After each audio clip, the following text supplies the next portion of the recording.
Hello, my name is Fred Emery, and this program is regarding Pay As You Earn, a new student loan repayment program. And this program is being sponsored by Repay 401, a website that focuses on student loan repayment information and professional services to help people understand the best way to repay their student loans. Let's begin. So the new repayment, Pay As You Earn, is a new program that just became available on December 21st, 2012. It's the focus really to help students with high student debt that have maybe not gotten employed at the level they expected to, who are currently either unemployed or underemployed. This program can help you stay current on your student loans, and you won't go into forbearance, or it's a better way to stay current on your student loans and avoid default. It does offer some advantages to your student loan forgiveness programs, since it reduces the amount by 5 years if you stay under the program for the life of your repayment.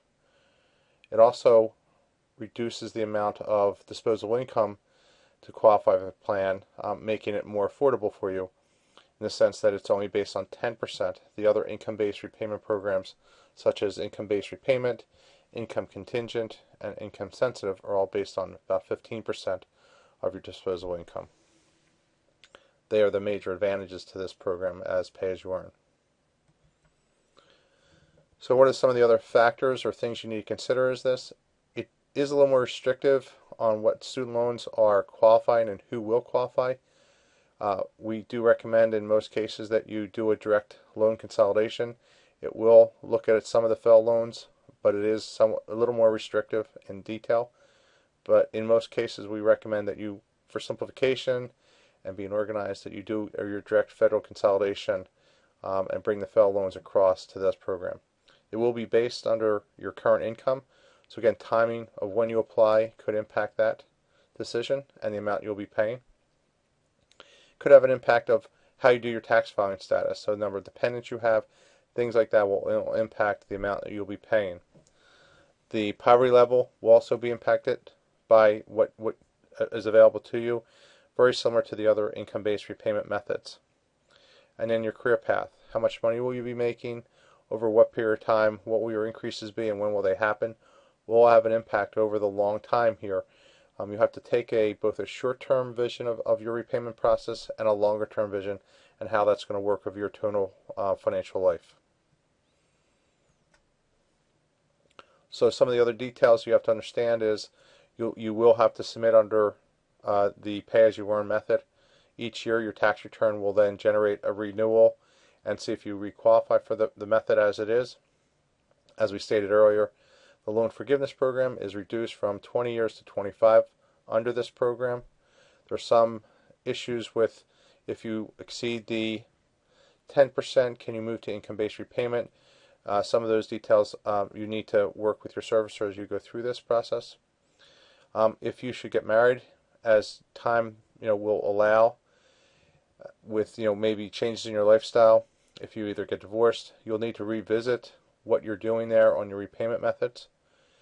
The one downside to this program, and with all the income-based repayment methods, is that you may have a thing called negative amortization. And what this term means is that your monthly payment is not covering the total interest charge of the loan, and some of that interest that's not being paid could be added on to the loan balance.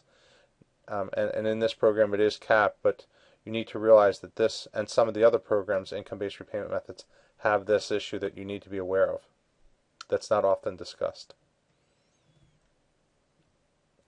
As we said in the beginning of the program, it is a little more restrictive. Your focus is really on the newer student loan borrowers, so you cannot have a student loan balance prior to October 1st, 2007.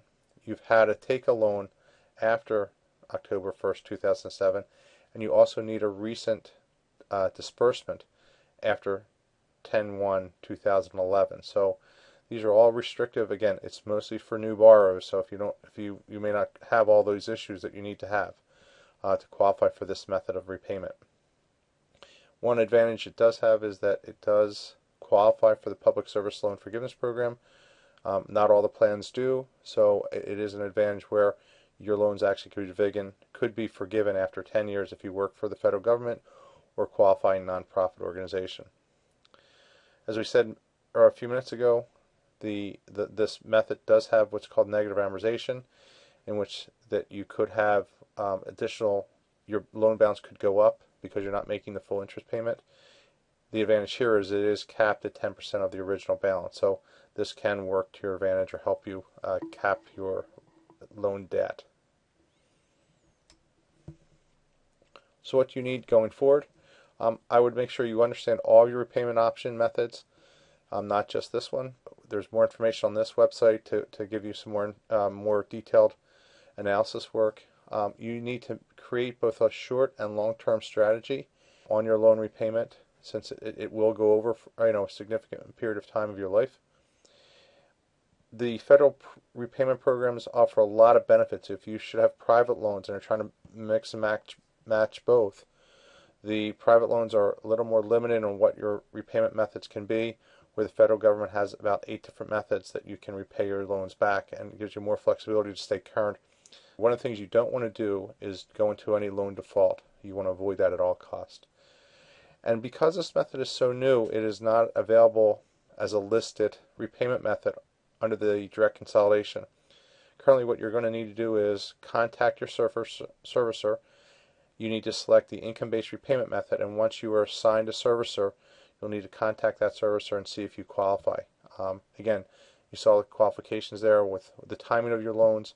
You'll need to review that with them again and see if you then qualify at that point in time. So the option is not available online. So to process the consolidation, please select income-based repayment and then contact your servicer after the fact. Again, I hope you found this video helpful. Repay 411 is again a website that has a great deal of information on student loan repayment. And if you feel you need professional advice, please contact us and we can help you. Thank you and have a great day.